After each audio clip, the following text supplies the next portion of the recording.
మన ముకుంద జ్యువెలర్స్ వారి నూతన బ్రాంచ్ ఈ నెల 20న జూబ్లీహిల్స్ లో ఘన ప్రారంభం. ఓపెనింగ్ సందర్భంగా అన్ని జ్యువెలరీపై ఉన్న VA మీద ఫ్లాట్ 10% తగ్గింపు, నో మేకింగ్ ఛార్జెస్. రాష్ట్ర ప్రభుత్వం మారాడించేందుకు కేటాయించిన కస్టమ్స్ మిల్లింగ్ రైస్ CMR ధాన్యాన్ని మిల్లర్లు పక్కదారి పట్టిస్తున్నారు. వారిపై చర్యలు తీసుకునేందుకు 3 ఏళ్లుగా మీనమేషాలు లెక్కించిన అధికారులు ఎట్టకేలకు దిద్దుబాటు చర్యలు చేపట్టారు.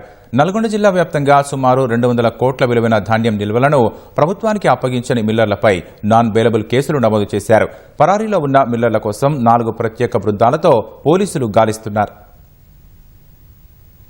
ఉమ్మడి నల్గొండ జిల్లాలో 2022-23 సంవత్సరంలో కస్టమ్ మిల్లింగ్ రైస్ CMR కోసం పౌర సరఫరాల విభాగం మిల్లులకు ధాన్యాన్ని కేటాయించింది. అందులో భాగంగా నల్గొండ జిల్లా చిట్యాల మండలంలోని వరలక్ష్మి పారాబాయిల్డ్ మిల్లు, కేతేపల్లిలోని చాముండేశ్వరి పారాబాయిల్డ్, మునుగోడులోని మురళీ మనోహర్ అగ్రోఫుడ్స్, నల్గొండలోని రామ్ లక్ష్మణ్, కనక మహాలక్ష్మి, సుమాంజలి, గౌతమి ఇండస్ట్రీస్ మిల్లులకు ధాన్యమిచ్చింది. అయితే ఆ మిల్లులు ఇంతవరకు CMR బియ్యాన్ని తిరిగి ప్రభుత్వానికి ఇవ్వలేదు.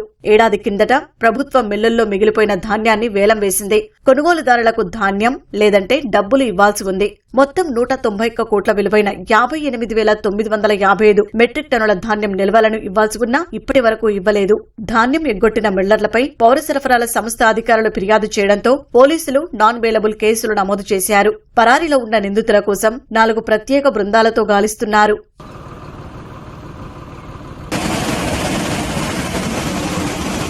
సూర్యాపేట జిల్లాలోనూ 2 ఏళ్లుగా భారీ మొత్తంలో వడ్లను మాయం చేసినట్లు అధికారులు గుర్తించారు. ఇప్పటికే వారిపై క్రిమినల్ కేసులు నమోదు చేశారు. నిందితులను అరెస్టు చేసిన తర్వాత రెవెన్యూ రికవరీ చట్టాన్ని వారిపై ప్రయోగించనున్నారు. పక్కదారి పట్టించిన ధాన్యం నిల్వలకు సరిపడా మొత్తాన్ని రాబట్టేలా వారి ఆస్తులను బహిరంగ వేలం వేసేందుకు సన్నాహాలు చేస్తున్నారు.